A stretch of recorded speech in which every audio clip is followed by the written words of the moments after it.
ఆ టన్నెల్ని గత ప్రభుత్వం అవసరం లేదని చెప్పి పక్కన పెట్టి డిలే లేకుండా ప్రాజెక్ట్ కంప్లీట్ కాదు. అది ఆల్రెడీ శాంక్షన్ అయ్యారని సేమ్ ప్రపోజల్ని గౌరవ మంత్రి గారి దగ్గరికి తీసుకొని వెళ్ళి రెండింటికి ఒక ఆల్రెడీ టెండర్స్ కూడా పిలిచారు. దీనికి సంబంధించి మళ్ళీ మీరు ప్రపోజల్ తీసుకొని పోయి మంత్రి గారికి అందిస్తే మంత్రి గారు వారు పరిశీలన చేసి శాంక్షన్ ఇస్తే ఇమీడియట్గా we can start that. So target అంతా నిన్న మనం రివ్యూ చేసి మీటింగ్ పెట్టుకున్నది కూడా మంత్రి గారి దృష్టికి తీసుకుని వెళ్ళి వారి పర్మిషన్తో 1.5 yearలో మనం ఈ ప్రాజెక్ట్ కంప్లీట్ చేసి నీళ్ళు ఇవ్వాలనేది టార్గెట్ పెట్టుకున్నాం. ఈ టార్గెట్కి సంబంధించి క్యాలెండర్ కూడా డిసైడ్ చేసుకోవాలని చెప్పారు. That is important.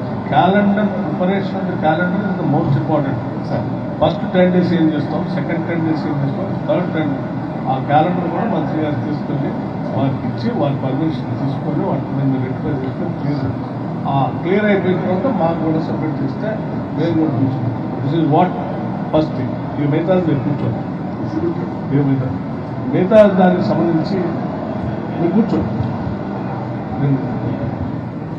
గౌరవ మంత్రివర్యులు ఉత్తమ్ కుమార్ రెడ్డి గారు ఆహ్వానించిన జిల్లా మంత్రులుగా మేమంతా వారిని ఆహ్వానించిన వెంటనే మరణించి ఈ ప్రాజెక్టు సందర్శనకు వచ్చినందుకు ముందుగా వారికి నా హృదయపూర్వకమైనటువంటి ధన్యవాదాలు.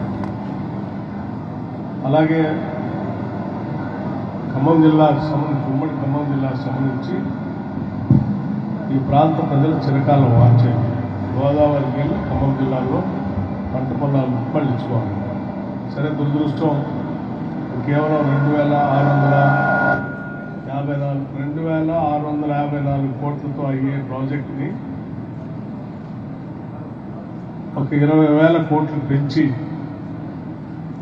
ప్రజాధనాన్ని దుర్వినియోగం చేసినట్టుగా గత ప్రభుత్వం పూర్తిగా నష్టపరిచింది. దీంట్లో ఇప్పటికే దాదాపు 8,000 కోట్లు పైబడి ఖర్చు పెట్టినప్పుడు కూడా ఒక చుక్క నీళ్లు ఆయకట్టుకి ఇవ్వలేకపోయారు. ఇందిరమ్మ ప్రభుత్వం, ప్రజాప్రభుత్వం, కాంగ్రెస్ ప్రభుత్వం అధికారంలోకి వచ్చిన వెంటనే గౌరవ మంత్రివర్యులు ఇరిగేషన్ శాఖ మంత్రులు రివ్యూ చేసి మా అందరినీ కూడా పిలిచి ప్రయారిటైజ్ చేసి త్వరగా ఈ ప్రాజెక్టును పూర్తి చేయడం కోసం వాళ్ళు ఒక నిర్ణయం తీసుకోవడం జరిగింది. అందులో భాగంగా వెంటనే నీళ్లు ఇవ్వటం కోసం ఒక కెనాల్ని 52 కిలోమీటర్ల దగ్గర నుంచి ఎన్ఎస్పి కెనాల్లో ఏన్పూర్ దగ్గర కలిపేటట్టుగా 70 కోట్లతో ప్రపోజల్ తయారు చేసి వారు శాంక్షన్ చేయడం జరిగింది. ఆ శాంక్షన్ చేసిన పనులు కూడా వారు ప్రత్యేకంగా ఇక్కడికి వచ్చి ఫౌండేషన్ స్టోన్ వేసి పనులు కూడా ప్రారంభించడం జరిగింది ఎన్నికల కోడ్ కంటే ముందే. ఆ పనిని ప్లస్ ఇక్కడ జరుగుతున్న పనుల్ని రెండింటినీ పర్యవేక్షించి పనులను త్వరితగతిన పూర్తి చేయడం కోసమే ఈరోజు ఈ కార్యక్రమాన్ని ఏర్పాటు చేశాం.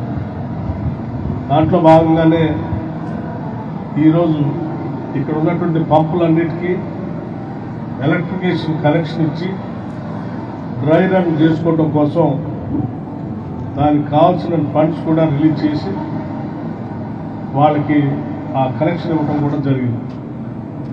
సో గౌరవ మంత్రి గారికి జిల్లా ప్రజలందరి తరఫున మేము విజ్ఞప్తి చేసేది ఏంటంటే ఈ కెనాల్ ఏదైతే ఉందో ఒకటి పారుతా ఉందో అది ఆనాడు రాజీవ్ సాగర్గా ఆనాటి కాంగ్రెస్ ప్రభుత్వం మొదలుపెట్టినప్పుడు ఇచ్చిన అలైన్మెంట్లో భాగంగా ఈ కెనాల్ ఎన్ఎస్పి కెనాల్లో కలుపుతూ ముందు మిగతా అప్ టు వైరా చెరువు వరకు, అట్లాగే సత్పల్లి నియోజకవర్గంలో ఉన్నటువంటి కల్లూరు, పెనుబల్లి, వెంసూరు పరిసర ప్రాంతాలకు కూడా నీళ్లు అందించినట్టుగా వెళ్ళే కెనాల్ కాబట్టి దీన్ని రాజీవ్